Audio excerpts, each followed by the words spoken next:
अस्सलाम वालेकुम dear viewers. Ninth class computer science का हमारा जो आज का लेक्चर है that is article number 4.2.2 basic hardware related issues.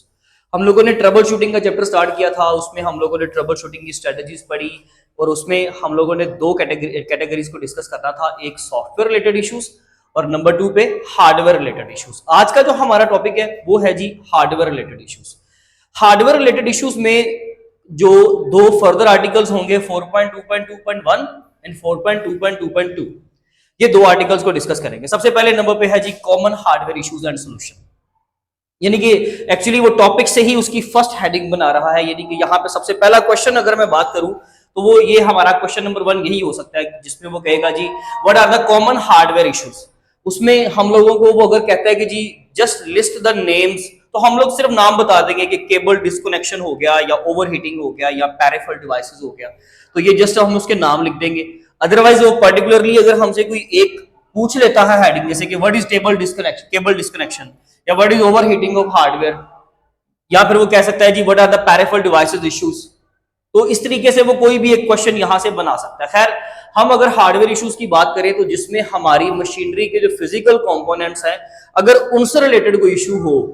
अक्सर ऐसे इश्यूज होते हैं, याद रखिएगा कि जो सॉफ्टवेयर इश्यूज भी होते हैं, जो वही इशू अगर हम उसी की बात करें तो वो हार्डवेयर इशू भी कहला सकता है। यानी कि एक ही पर्टिकुलर प्रॉब्लम हमें दोनों तरफ से हो सकती है, जैसे कि अगर हार्डवेयर खराब हुआ है तब भी कोई इशू हो गया है, और वही इशू आपको तब भी फेस करना पड़ सकता है जब आपका सॉफ्टवेयर से रिलेटेड कोई मसला आता है, तो वो हम इंशाल्लाह एग्जांपल में भी डिस्कस करेंगे। अब अगर हम हार्डवेयर इश्यूज की बात करें तो खास करके सबसे पहला जो प्रॉब्लम है, इशू जो उन्होंने डिस्कस किया हुआ, दैट इज केबल डिस्कनेक्शन। ये एक बड़ा कॉमन इशू है केबल डिस्कनेक्शन का। टेबल डिस्कनेक्शन सिर्फ इसका मतलब ये नहीं है कि केबल हमने कनेक्ट की और बाद में डिस्कनेक्ट होगी, नो। अक्सर औकात केबल्स जो है हम लोग जो यूज करते हैं, डेफिनेटली वो अगेन एंड अगेन यूजेज के बाद वो केबल जो है वो ठीक से पोर्ट के अंदर कनेक्ट नहीं हो पाती, जिसकी वजह से आप किसी हद तक कह सकते हैं कि पेरिफेरल डिवाइसेस का जो इशू होगा और जो केबल डिस्कनेक्शन का इशू होगा ये वाला, कि जब केबल ठीक से कनेक्ट नहीं होती पोर्ट के अंदर तब ये पर्टिकुलर इशू आता है, जिसके अंदर वो हमें खास करके क्या कहता है कि जी आप लोगों की जो डिवाइस है ना वो रिकॉग्नाइज नहीं हो रही, मतलब मोस्टली नॉट रिकॉग्नाइज्ड का मैसेज हमें वहां पर आता है। यानी कि ये वाली एरर जो है हमें इनकाउंटर करनी पड़ती है। इसका मतलब होता है केबल ठीक से या तो कनेक्ट नहीं हुई पोर्ट के अंदर, या फिर जो पेरिफेरल डिवाइस आप कनेक्ट कर रहे हो, मींस आपने कीबोर्ड कनेक्ट किया, आपने मॉनिटर कनेक्ट किया, वो ठीक से जो है वो आपका जो ड्राइवर्स हैं वो ठीक से कंप्यूटर की तरफ से, सीपीयू की तरफ से रिकॉग्नाइज नहीं हो पा रहे हैं। रिकॉग्नाइजेशन का मतलब यहाँ पर क्या है वो भी हम बात करते हैं। खैर, केबल डिस्कनेक्शन का क्या मतलब है कि जब ठीक से आपकी केबल जो है वो खास करके ज्यादा देर तक इस्तेमाल करने की वजह से या तो खराब हो गई, या फिर आपकी जो केबल है वो मोस्टली ट्रिप कर जाती है, खराब हो जाती है, जिसकी वजह से केबल डिस्कनेक्शन का जो है वो हमें एरर रिसीव होता है। नंबर 2 पे अगर हम बात करें ओवरहीटिंग की, अच्छा इसका खैर उन्होंने ना सोल्यूशन ठीक से नीचे डिस्कस नहीं किया हुआ प्रॉपरली, उसके सोल्यूशन के लिए उन्होंने हेडिंग नहीं बनाई, वो अलग से हेडिंग कवर हो रही है 4.2.2 के अंदर, जिसके अंदर वो खास करके केबल मैनेजमेंट का तरीका हमें बता रहा है। लेकिन आप जस्ट इशू हाईलाइट करोगे, उसका जो सोल्यूशन है वो हम लोग यहाँ पे डिस्कस कर लेंगे, वो आप केबल डिस्कनेक्शन के नीचे भी मेंशन कर लोगे। इसलिए मैंने जस्ट आपको बताया कि एक्चुअली केबल डिस्कनेक्शन का मतलब क्या है। वैसे तो वो वर्ड मीनिंग से ही हमें समझ में आ जाएगा, लेकिन हम इसका सोल्यूशन पर्टिकुलरली वो इस हेडिंग के अंदर अभी कवर करेंगे। ओवरहीटिंग का इशू होता है कि जब हमारी डिस्क जो हम लोग इस्तेमाल कर रहे होते हैं, या रैम जो है, या जितनी भी आप लोगों की मेमोरी है, जो भी चीजें जो डाटा स्टोर करने के लिए इस्तेमाल होती हैं, वो जब ओवरहीट कर जाती है, मोस्टली हमारी डिवाइसेस जो है वो ओवरहीटिंग की वजह से काम जो है वो करना छोड़ देती हैं। इसमें खास करके आप एग्जांपल ले लें कि जब हम लोग सीपीयू या जीपीयू की बात करते हैं, यानी कि सेंट्रल प्रोसेसिंग यूनिट या ग्राफिक्स प्रोसेसिंग यूनिट, तो ये जो दोनों यूनिट्स है ना, खास करके जब हम लोग कोई भी हैवीली काम इनसे लेते हैं, जैसे कि हम लोग कोई आप कह सकते हैं कि जिसमें बहुत ज्यादा ग्राफिक्स का इस्तेमाल है, कोई ऐसी गेम आप लोग खेल रहे हो, या आप लोग ग्राफिक्स का पर्टिकुलरली ग्राफिक्स का गेमिंग का काम कर रहे हो, गेमिंग या गेम डेवलपमेंट का काम करते हो, तो उस वक्त जो है वो आपका सीपीयू बहुत ज्यादा काम करता है, आपकी मेमोरीज बहुत ज्यादा इस्तेमाल होती हैं, यानी कि रैम वगैरह को बहुत ज्यादा इस्तेमाल करना पड़ता है, जो है वो काम करना पड़ता है, क्योंकि डेफिनेटली भी उनके ऊपर ज्यादा साइज की फाइल्स लोड होती हैं, तो उनको जितनी ज्यादा स्पीड के साथ या जितना ज्यादा काम करना पड़ेगा, इन दोनों कंजम्पशन की सूरत में क्या होता है कि आपकी वो जो डिवाइसेस होती हैं वो ओवरहीट करना शुरू कर देती है। अब ओवरहीट के लिए फिर एक इशू होता है, यानी कि यहाँ पे दो तरह के सोल्यूशन हमारे पास आते हैं। एक तो हमारे पास होता है जी थर्मल थ्रॉटलिंग, नंबर 2 पे होता है फिर दूसरा इसका, यानी कि इसको आप कह सकते हैं कि इससे बचने का जो सेफ हैंड मेथड है हमारे पास वो ये होता है कि सडनली या सडन शट डाउन। इशू क्या मैंने बताया, ओवरहीटिंग। और ओवरहीटिंग क्यों होती है उसकी रीजन भी बताया कि जब हम कोई भी ऐसा काम कि जिसमें आपके सीपीयू को या आपकी मेमोरीज को, इवन मदरबोर्ड के ऊपर जो भी डिवाइसेस पड़ी हुई हैं उनको ज्यादा काम करना पड़ेगा, ज्यादा कंजम्पशन करनी पड़ेगी, उस वक्त क्या होगी, वो ओवरहीट करना शुरू कर देंगे। यानी कि डेफिनेटली भाई आपकी जितनी भी डिवाइसेज है, खास करके बहुत सारी डिवाइसेज जो है वो इलेक्ट्रोमैग्नेटिज्म के जरिए से तैयार की जाती है, जैसे कि आपकी हार्ड डिस्क इवन के मेटेलिक उसमें जो है मटेरियल होता है, तो वो क्या करता है, हीट डिसिपेट करता है। हीट जो है वो अपने अंदर से जैसे जैसे वो एमिट करेगा, बाहर निकालेगा, ऐसी सिचुएशन में क्या होता है, आपकी वो सारी डिवाइसेस जो है वो ओवरहीट करना शुरू हो जाती है। इसी वजह से तो हमने वो वेंट्स का या फैंस वगैरह इस्तेमाल किए होते हैं जो इस हीट को बाहर जो है वो एग्जॉस्ट करवाते हैं। लेकिन फिलहाल हम लोग जस्ट इशू डिस्कस कर रहे हैं, तो उसका सोल्यूशन क्या होता है कि उस वक्त थर्मल थ्रॉटलिंग की जाती है। थर्मल थ्रॉटलिंग में क्या होता है कि आपका सीपीयू और जीपीयू जो है वो काम करना छोड़ देते हैं। छोड़ने से मुराद ये है कि वो इन सेंस आप ये कह सकते हैं कि वो काम करना खत्म कर देते हैं या थोड़ा सा स्लो कर देते हैं अपने काम को। आप ऐसी एग्जांपल ले लें कि अगर आपकी गाड़ी का इंजन जो है वो बहुत ज्यादा कंज्यूम होने की वजह से या बहुत ज्यादा इस्तेमाल होने की वजह से जब अपनी स्पीड जो है वो कम कर देता है ताकि इंजन ज्यादा ओवरहीट ना हो, यानी कि ज्यादा डैमेज ना हो, तो ये समझ लीजिए कि एक सेफ हैंड मेथड है कि जब हम थर्मल थ्रॉटलिंग इस्तेमाल करते हैं तो आपका सीपीयू या जीपीयू जो है वो काम करना थोड़ा सा स्लो कर देते हैं, जिसकी वजह से जैसे जैसे वो कंजम्पशन कम करेंगे ओवरहीटिंग होना कम हो जाएगी। नंबर 3 पे आता है जी पेरिफेरल डिवाइसेस। पेरिफेरल डिवाइसेस में मैंने आपको भी बताया कि ये जो मोस्टली एरर हमें आता है वो आता है जी नॉट रिकॉग्नाइज्ड। अब डिवाइसेस ये जो जितनी भी आपकी पेरिफेरल डिवाइसेस है, जैसे सीपीयू है, मॉनिटर है, कीबोर्ड है, ये सारी चीजें जो आप लोग बाहर से पोर्ट्स के अंदर अटैच करके इनकी केबल्स को अटैच करते हो, ठीक है, एंड देन जो है आप लोग इनको इस्तेमाल कर पाते हो। तो वही देखें ये सारी पेरिफेरल डिवाइसेस हैं। अगर पहली बात तो ये कि रिकॉग्नाइज का मतलब यहाँ पर क्या होगा, रिकॉग्नाइज का मतलब यहाँ पर ये होगा कि आपका जो ड्राइवर है वो रिकॉग्नाइज्ड है, यानी कि वो ऑपरेटिंग सिस्टम के साथ एक तो उसकी कंपैटिबिलिटी को शो करता है, यानी कि वो चीज आप इस्तेमाल कर सकते हो, उसका ड्राइवर कंपैटिबल है, आप उसको इस्तेमाल कर सकते हो। और इसके अलावा आपके जो सीपीयू का आर्किटेक्चर होता है 32 बिट आर्किटेक्चर या 64 बिट आर्किटेक्चर, अगर तो उसके अकॉर्डिंगली वो चीज डिजाइन की गई है, अगर तो वो पेरिफेरल डिवाइसेस उसके अकॉर्डिंगली ठीक से काम कर रही है तो ठीक है जी, वो रिकॉग्नाइज्ड है। लेकिन अगर नॉट रिकॉग्नाइज्ड का एरर मैसेज आता है तो उसका मतलब ये होता है कि वो डिवाइस आपकी ठीक से उसके साथ काम नहीं कर सकती, या तो ड्राइवर का कोई इशू आ गया है, या फिर वो उस आर्किटेक्चर के अकॉर्डिंगली नहीं काम कर रही, या फिर उसकी केबल का इशू।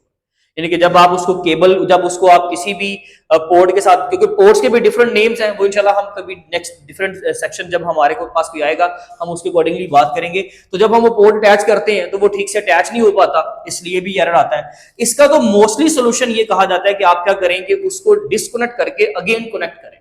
ठीक है। और उससे पहले अगर आप सिस्टम को रीस्टार्ट कर लेते हैं तो वो सबसे अच्छी चीज है, क्योंकि हम लोगों ने टिडबिट के किसी एक ब्लॉक में वो भी आप लोगों ने रिसेंटली पढ़ा था कि जब हम लोग अपने सिस्टम को रीस्टार्ट करते हैं तो वो बहुत सारे इश्यूज तो वैसे रिजोल्व हो जाते हैं, क्योंकि जब फ्रेश बूटिंग चलती है दोबारा से तो आपके सॉफ्टवेयर, बहुत सारे सॉफ्टवेयर जो है वो अपनी बग्स को जो है डेफिनेटली खुद ही जो है वो रिजोल्व कर लेते हैं और हमारा सिस्टम ठीक से ऑपरेट करना शुरू कर देता है। तो ये 3 इश्यूज और साथ में इनके सोल्यूशन हम लोगों ने डिस्कस किए। केबल डिस्कनेक्शन की बात हम यहाँ पे करते हैं अभी। मेंटेनिंग अ सेफ वर्कप्लेस, देखिए जी यहां पर 2 सॉल्यूशंस भी हैं और उनके साथ इश्यूज भी हैं। जैसे कि नंबर 1 पे अगर हम सबसे पहले बात करें मेंटेनिंग या सब सेफ वर्कस्पेस, तो इशू क्या है जी, केबल मैनेजमेंट। देखिए cable management is not an issue, actually issue ये था कि केबल डिस्कनेक्शन। तो उस सूरत में हम लोग जो है वो इसको केबल मैनेजमेंट को एज अ सोल्यूशन इस्तेमाल करते हैं, लेकिन यहाँ पर इशू की हेडिंग दी हुई है, इससे आपने कंफ्यूज भी नहीं होना। पेपर में आपको क्लियर कट सवाल आएगा कि जी what is cable disconnection issue और उसका सोल्यूशन क्या। तो केबल मैनेजमेंट ही एक्चुअली जो है उसका आंसर है, यानी कि उसका सोल्यूशन है। केबल मैनेजमेंट में ये होता है कि हम अपनी केबल्स को प्रॉपर ऑर्गेनाइज्ड वे में इस्तेमाल करें। इवन उसके लिए 2 चीजें हम इस्तेमाल करते हैं। एक तो हम लोग केबल मैनेजमेंट के लिए जो है वो टाइज इस्तेमाल कर लेते हैं, वो नायलॉन टाइज मिलती है हम लोगों को। हम लोग क्या करते हैं, वो मुख्तलिफ केबल्स का बल्क बनाकर ना, इनकी इकट्ठी करके केबल्स, कलेक्शन ऑफ केबल्स को वो नायलॉन केबल के साथ क्या कर देते हैं, हम उसको टाई कर देते हैं, ठीक है जी। वो क्या होता है कि अगर हमारे पास मल्टीपल बंडल्स, मल्टीपल कलेक्शंस हो केबल्स की, तो वो आपस में मिक्सअप नहीं होती। कौन सी केबल किस डिवाइस के साथ, जैसे कि जब नेटवर्किंग की जाती है बड़े बड़े ऑफिस के अंदर, बड़े बड़े ऑफिस के अंदर जब नेटवर्किंग होती है तो वहां पर बहुत सारी केबल्स होती हैं। अब ये होता है कि उसमें बेनिफिट हमें ये मिलता है, या हमें टेक्नोलॉजी बेनिफिट ये देती है कि जितने भी नेटवर्किंग की डिवाइसेस, जैसे कि जितने भी आपकी नेटवर्किंग की डिवाइसेस है, राउटर, ब्रिजेस या गेटवेज वगैरह, इनकी जो होती है मॉडेम्स वगैरह की जो केबल्स होती है, इनका कलर थोड़ा डिफरेंट होता है। हम आमतौर पे जो केबल्स यूज करते हैं कंप्यूटर की कम्युनिकेशन के लिए, जितने भी कंपोनेंट्स हैं जैसे कीबोर्ड माउस, इनकी सबकी जो केबल्स होती हैं, इनका आपको पता है कलर मोस्टली क्या होता है जी, ब्लैक कलर होता है। तो इसलिए इनको मैनेज करना किसी हद तक वो भी ठीक है। लेकिन खैर, हमें जब भी केबल इश्यूज आते हैं, यानी कि केबल्स के मिक्सअप हो जाने की वजह से, टैंगल हो जाने की वजह से, या आप कह सकते हैं कि जी केबल्स के ट्रिपिंग कर जाने की वजह से, जब केबल्स आपस में मिक्स होंगी तो फिर बहुत सारे इश्यूज क्रिएट होंगे। इवन केबल्स जो है वो हम लोगों से ट्रिप कर जाती है, खराब हो जाती है। इसी वजह से डैम्प कंडीशन की वजह से भी अक्सर आपकी केबल जो है वो खराब हो जाती है। तो ऐसी सूरत हाल में बेस्ट सोल्यूशन ये होता है कि केबल टाइज इस्तेमाल करें या केबल्स ऑर्गेनाइजर्स इस्तेमाल करें। ये प्रॉपर एक किट होती है जिसके अंदर मल्टीपल जो है वो इस तरीके से समझ लीजिए कि होल्स बने होते हैं। जिस चीज की भी आपकी केबल है वो आप उसके अकॉर्डिंगली उस होल के अंदर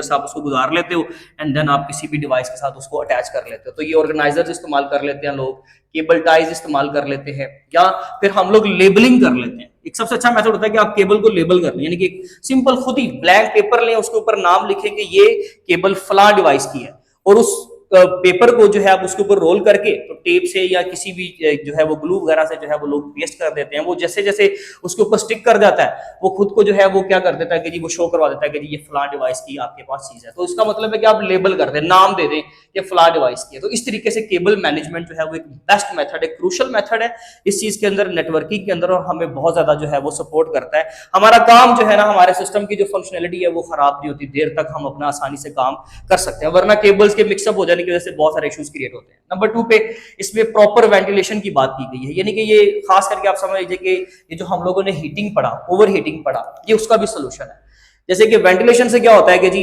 हमारे इवन कंप्यूटर के ऊपर भी वेंट्स वगैरह बने होते हैं, वो हम लोग देखते हैं मुख्तलिफ अपने सिस्टम्स के नीचे। अगर आप अपना लैपटॉप भी उल्टा करके देखोगे ना, उसमें बिल्कुल छोटी छोटी इस तरीके से आपको होल्स नजर आएंगे, यानी कैसे वर्टिकल लाइंस बनी होंगी, वर्टिकल या हॉरिजॉन्टल शेप में। तो वो एक्चुअली छोटे छोटे वेंट्स होते हैं। आप समझ लीजिए जैसे कि एक खिड़की है, एक विंडो है, ठीक है जी, या एक एग्जॉस्ट है। तो वो क्या काम करता है, हवा की क्रॉसिंग का काम करता है। वो जैसे ही वार्म एयर होती है उसको बाहर धकेलता है और फ्रेश एयर को इन करता है, यानी कि अंदर लेकर आता है। तो इन वेंट्स का भी वही काम होता है। खास करके आप समझ लीजिए सिस्टम के अंदर की अगर हम बात करें तो हमारे पास हीट सिंक होते हैं, ठीक है जी। वो सिंक क्या करते हैं, खास करके जो, क्योंकि वो मेटालिक शेप में होते हैं, मेटालिक मटेरियल से बने होते हैं, वो जितनी भी मेमोरीज या जो भी आपकी डिवाइसेस या कंपोनेंट्स हीट जनरेट करते हैं, उस हीट को सिंक करता है, अपने पास लाता है, अब्सॉर्ब करता है, और उसकी ऊपर वाली साइड पे हम लोगों ने फैन यूज किया होता है, और वो फैन क्या करता है, उसको एग्जॉस्ट करवा देता है, यानी कि एमिट करवा देता है आपकी उस डिवाइस से या कंप्यूटर सिस्टम से, उसको क्या है जो है वो बाहर निकाल देता है। तो ये कलेक्टिवली एक पूरा सिस्टम हम इस्तेमाल करते हैं वेंटिलेशन पर्पस के लिए। या फिर दूसरा सोल्यूशन ये होता है कि जी वेंटिलेशन के लिए आप क्या करें कि सिस्टम को दीवारों से दूर रखें, यानी कि आपके घरों में अगर लेट्स सपोज आप कंप्यूटर यूज कर रहे हो, एक डेस्क पे या बेंच पे या चेयर पे रखा हुआ है, टेबल पे रखा हुआ है, तो आप कोशिश करेंगे वो टेबल और पिछली दीवार के साथ दरमियान में थोड़ा सा इतना गैप, रीजनेबल गैप हो कि हवा का क्रॉसिंग अच्छा होता रहे। हाँ ये है कि with the passage of time आप अपने सिस्टम को, उसकी पोर्ट्स को, इवन केस को ओपन करके मेमोरीज को आप साफ करते रहें, ब्रश के साथ, किसी भी कपड़े के साथ आप उसको साफ करते रहेंगे तो आपका सिस्टम कभी भी खराब नहीं होगा। लेकिन ये हम जनरल डिस्कशन में चले गए हैं। अगर हम अपने सिलेबस की अकॉर्डिंगली बात करें तो वो कहता है कि जी आप उसको दीवारों से थोड़े डिस्टेंस पे रखें, टेबल पे रखें, इतनी हाइट पे रखें कि हवा का क्रॉसिंग जो है फ्रेश एयर जो है वहां से पास होती रहे, ताकि हीटिंग जनरेट कम से कम हो। जितना हीट कम से कम जनरेट होगी, डेफिनेटली आपके सिस्टम को जो है उतनी ज्यादा जो है वो फैसिलिटेशंस मिलेगी। खैर ये था जी हमारा आज का लेक्चर, जिसमें हम लोगों ने 2 इश्यूज, उनके अकॉर्डिंगली हम लोगों ने उनके अंदर फर्दर जो भी जो कंपोनेंट्स है वो डिस्कस किए हैं, और इंडिविजुअली हर एक के लिए हमने सोल्यूशन देखा है। आपको फिर भी कोई इशू हो, कोई पर्टिकुलर प्रॉब्लम हो, आप कमेंट सेक्शन के जरिए से पूछ सकते हैं। Thank you so much. Allah Hafiz.